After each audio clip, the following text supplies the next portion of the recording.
começa o julgamento dos acusados de mandar matar a vereadora Marielle Franco. O Ministério Público diz que provas são potentes contra os 5 réus. Matheus Chu.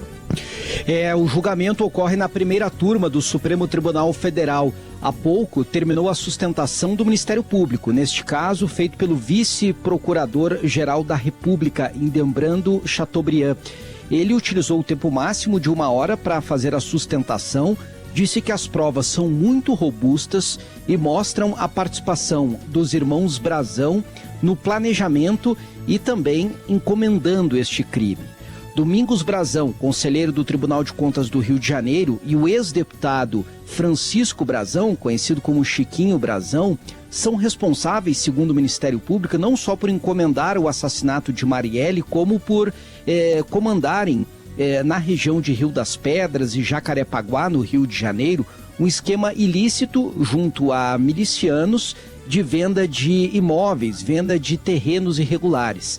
E foi justamente a denúncia desta ação feita por Marielle Franco a motivação principal deste crime, de acordo com o Ministério Público. Estão no banco dos réus também Rivaldo Barbosa, delegado da Polícia Civil do Rio de Janeiro, que teria participado diretamente do planejamento e dado proteção a eles durante os primeiros anos de investigação, o ex-policial militar Ronald Paulo de Alves, e ainda responde por um dos crimes apenas, organização criminosa, um ex-assessor do Tribunal de Contas, o Robson Calixto Fonseca.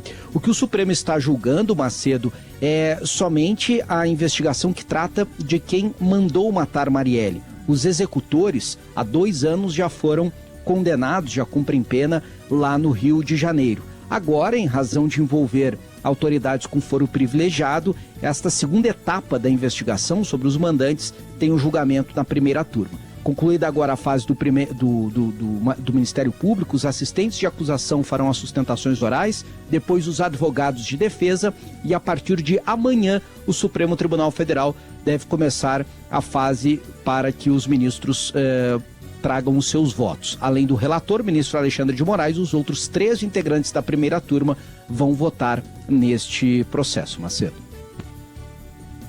Já haviam sido condenados como executores o Rony Lessa e o Elcio Vieira de Queiroz, né? São os 2 que já foram condenados nesse processo. Agora, esse julgamento aí que tenta responsabilizar os mandantes. E o delegado aí que está indo a julgamento chegou a ser chefe da polícia do Rio de Janeiro, né?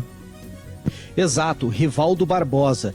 E ele mantinha uma relação, né, Macedo, de encontros periódicos, dando atualizações sobre as investigações com a família de Marielle Franco, a atual ministra da Igualdade Racial, Aniele Franco, a mãe dela, enfim, outros parentes.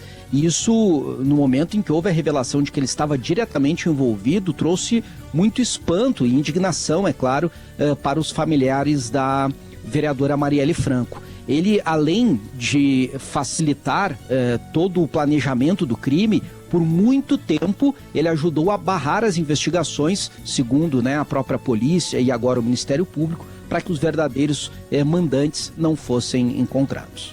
O que explica, né, aquela demora inicial nas investigações que não andavam, que não prosperavam, né? E a polícia dizia, principalmente por intermédio dele, que era uma investigação que tinha poucos detalhes, que era minuciosa, que andava lentamente mesmo por conta das dificuldades, só que ele falava isso de um lado e de outro estava trabalhando para dificultar o acesso às provas, né?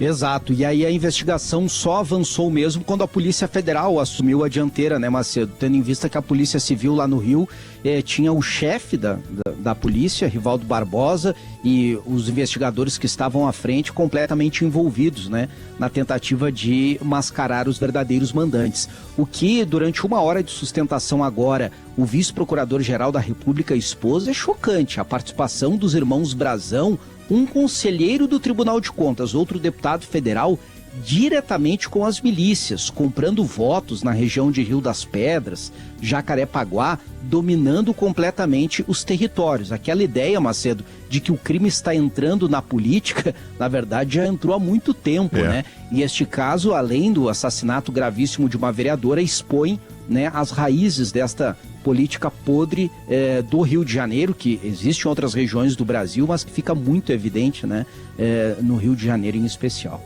Especial no Rio de Janeiro. Triste, mas é isso, né? Bom, um estado que teve quantos governadores presos aí? 5? Perdi as contas, Macedo. Eu perdi as contas, mas...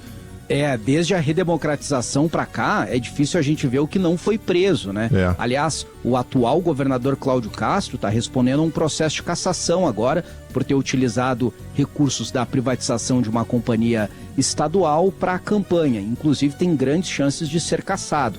Teve presos conselheiros do Tribunal de Contas, teve uma operação lá que só deixou um conselheiro livre, né? Todos os demais foram presos. Governadores, parlamentares, enfim, é difícil sobrar alguém, né? Pobre Rio de Janeiro.